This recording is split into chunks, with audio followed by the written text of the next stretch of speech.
Il y a une idée reçue qui revient très souvent, pour ne pas dire un cliché d'ailleurs, au sujet de la nymphoplastie et plus particulièrement au sujet des patientes qui en font la demande et la raison pour laquelle elles en font la demande. J'entends souvent dire, je lis dans les magazines ou on me dit souvent que les patientes qui se font opérer le font sous l'influence et le regard d'un homme qui a pu leur tenir des propos désobligeants et que c'est pour plaire à un homme ou pour plaire aux hommes qu'elles se font opérer. C'est complètement faux. Les patientes le font pour elles. Si la demande est purement esthétique, c'est à elles-mêmes qu'elles se déplaisent.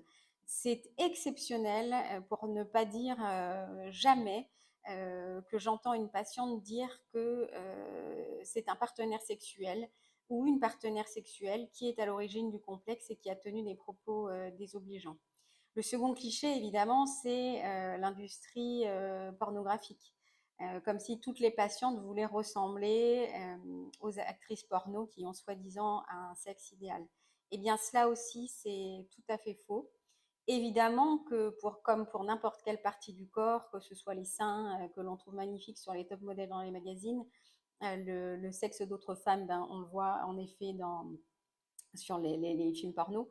Pour autant, ça n'est pas pour cela que les patientes se font opérer. Elles se font opérer parce qu'elles veulent se sentir bien, parce que ce sont des femmes fortes et indépendantes qui font un choix personnel. Et j'aimerais bien qu'il cesse d'être discuté avec autant de mépris, avec des propos souvent soi-disant féministes. Mais le féminisme, c'est d'abord de respecter ce que pensent les femmes, ce que ressentent les femmes, et être parfaitement conscient que leurs idées et leurs pensées viennent d'elles-mêmes et n'ont besoin de l'influence de personne.